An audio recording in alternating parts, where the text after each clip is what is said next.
Twende Mwanzo sura ya 1, kuna kitu nataka nikifafanue. Kuna mtu mmoja amechafua hali ya hewa, anasema swala kufunga ndoa makanisani ni la kipagani. Ngoja tukupe maandiko uone ndoa ya kwanza ilifungwa wapi. Kabla ya kupata nafasi ya kuweza kusikiliza kile ambacho Askofu Florian Josephat Katunzi amekizungumza, hebu kwanza tujikumbushe alishawahi kuzungumza suala hili Prophet Nikolausi Suguye, yeye akieleza ya kwamba ndoa hizi za kanisani ni masuala ya kipagani. Na hapa sio kwamba Askofu Katunzi anamjibu Prophet Suguye, bali ni katika ufafanuzi tu. Tumsikilize kwanza Prophet Suguye au tujikumbushe kile ambacho alikizungumza. Narudia tena kwa herufi kubwa kwa mara ya pili, kufunga ndoa kanisani ni upagani tulioingiziwa. Wazo la ndoa ni mpango wa Mungu 100%, wala halipingiki. Mpango wa Mungu 100%. Si vema huyo mtu awe peke yake. Mungu aliumba mtu mke, mtu mme, wasaidiane, mwanamke amsaidie mwanaume. Ndani ya Biblia hakuna mahali ambapo kanisani ndoa inafungwa. Maandiko yanasema ndoa na iheshimiwe na watu wote, lakini wapi imefungwa? Haipo. Ni wazo la Mungu, ndoa ya mke mmoja au ndoa ya wake wengi kama vile ndugu zetu Waislamu, lakini hakuna mahali Mungu anasema ndoa ifungwe kanisani. Nikusomea andiko hili mara moja upate kunielewa. Kitabu cha Mwanzo sura ya 24 mstari wa 50. Ndipo Labani na Bethueli wakajibu wakasema, neno hili limetoka kwa Bwana, wala sisi hatuwezi kukuambia neno jema wala baya. Tazama, huyo Rebeka yuko mbele yako, umchukue ukaende zako,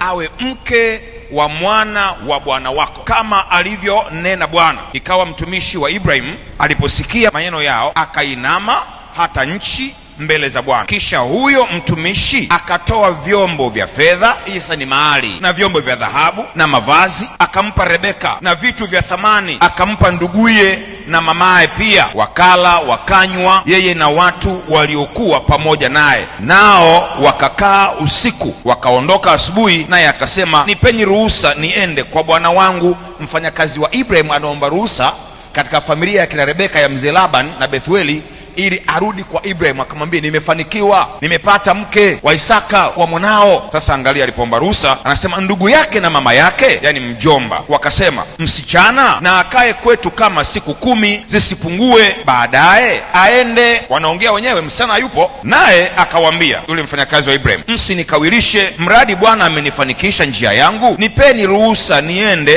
kwa bwana wangu. Wakasema, na tumuite huyo msichana tumuulize mwenyewe. Wakamuita Rebeka, wakamuuliza, je, utakwenda na mtu huyu?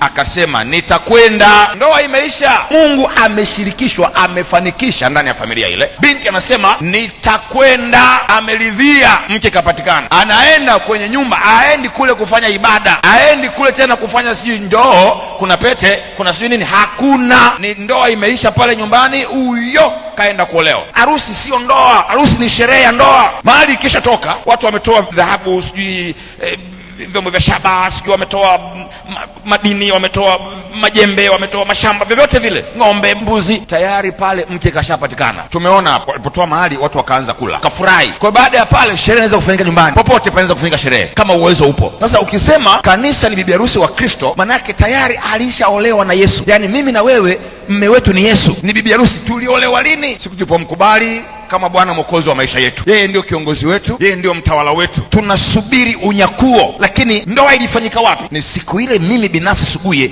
nilipomkubali Bwana Yesu, utakuwa Bwana wangu, Mwokozi wangu. Hakuna cha sherehe hapo. Malaika wanasema sawa sawa sawa, haya sasa wewe na Yesu mmefunga ndoa, nendeni. Lakini ndoa ilifanyika wapi? Huenda niliokokea barabarani, huenda kwenye mkutano nje, huenda jamaa mmoja kanishuhudia, huenda ilikuwa sijui shamba, huenda nilikuwa ndani nimekaa mwenyewe nikashukiwa na Roho nikabadilika. Hapo nimeshakuwa wa Kristo. Vivyo hivyo ndani ya kanisa, narudia tena, it is not necessary kwamba ndoa ifungwe. Hakuna. Tusiwacheleweshe vijana tukawatwisha mizigo ya kuandaa sijui bajeti ya harusi, kitu gani, milioni 10, 20, 50, alafu ndo waje kuoana. ndio sasa aje kanisani afunge ndoa na pete sijui ya gramu sijui 2.5 au gramu 5. Tunawapotezea muda, bali tunawasababisha watoto wale au vijana wale wanakwenda kuangamia huko, wanakwenda kufanya mambo ya ajabu ajabu nje, baadaye vitumbo vinaonekana, halafu wanaanza kuona aibu kana kwamba ni wakosaji, wakati sio wakosaji. Taratibu zote halali wameshafuata mbele za Mungu na mbele za wazazi. Tunaifuatilia Biblia tangu mwanzo, ndoa zimeenda kifamilia namna hiyo, na Mungu akiwa kama mwanzilishi anabariki, anawapa watoto. Ndio maana nikasema mkifikia tu hiyo mmetoa posa na mahali, njoo ofisi. Wewe tukupe maandiko uone ndoa ya kwanza ilifungwa wapi. Tuende Mwanzo sura ya kwanza. Sura ile ya kwanza mstari wa 26 mpaka ile 28. Biblia inasema Mungu akasema, na tumfanye mtu kwa mfano wetu, kwa sura yetu, wakatawale samaki wa baharini na ndege wa angani na wanyama na nchi yote pia, na kila chenye kutambaa kitambahacho juu ya nchi. Mungu akaumba mtu kwa mfano wake, kwa mfano wa Mungu alimuumba, mwanamume na mwanamke aliwaumba. Mstari wa 28. Angalia hapo ndoa, wewe unataka kukwapua. Biblia inasema Mungu akawabarikia. Adam na Hawa hawakuvamiana.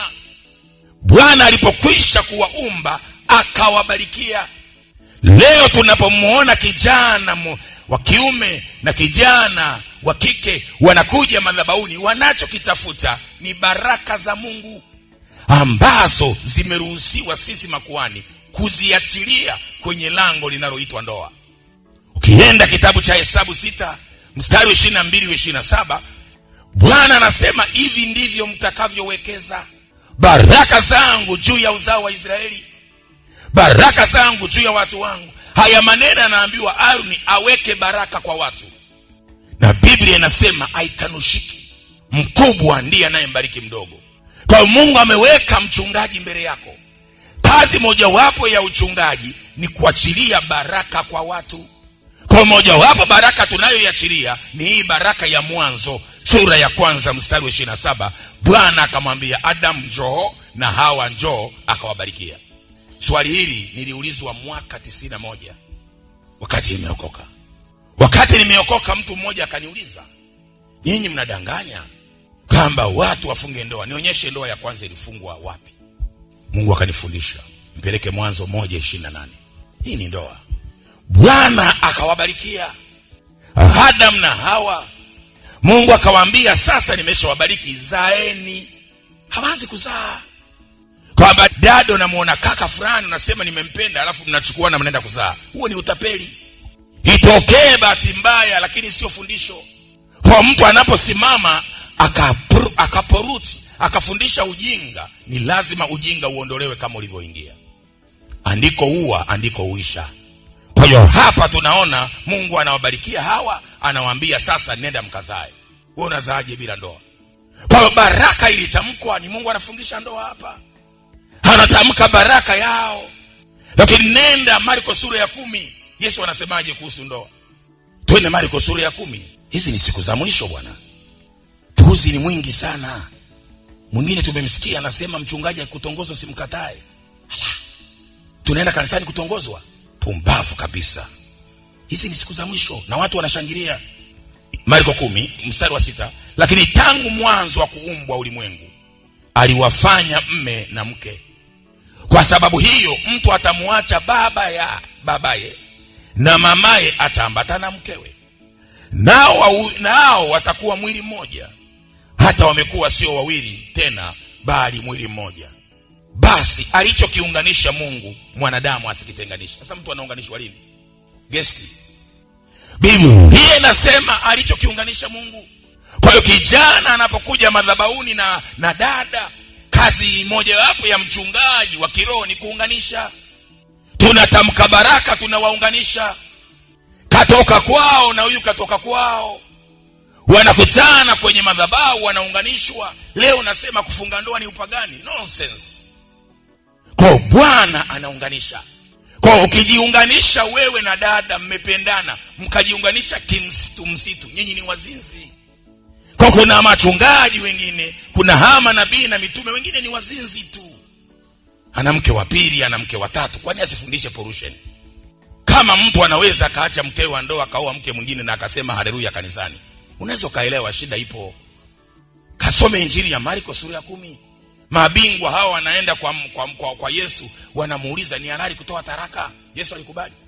Anasema Musa aliwaruhusu mtoe talaka kwa sababu ya upagani wenu. Kwa yoyote anayetoa talaka kwa mke wake, yoyote anayetoa talaka kwa mume wake, Biblia inasema ni mpagani.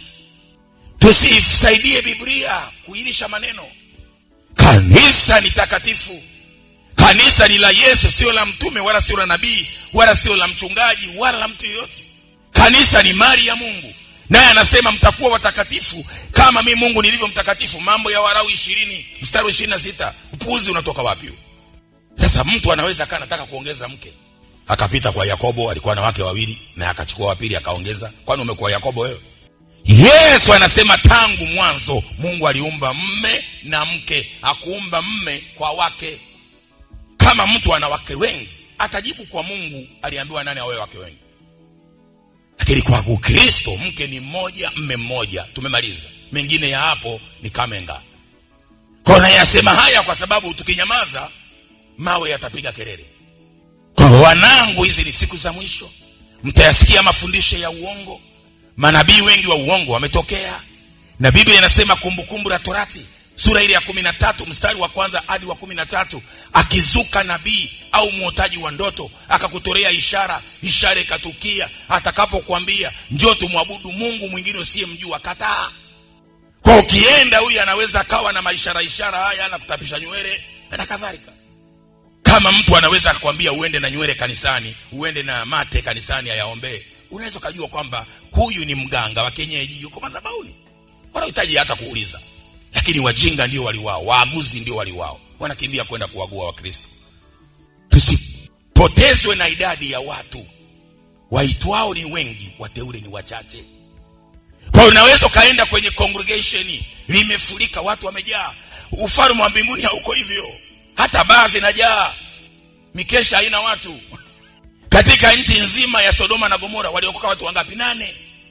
Kwa hatutishwi na idadi ya watu, tunatishwa na idadi ya wateule. Dada, mama, baba, kuwa mteule tuende mbinguni. Sema amina kwa jina la Yesu. Uwe mteule, usianzie dini.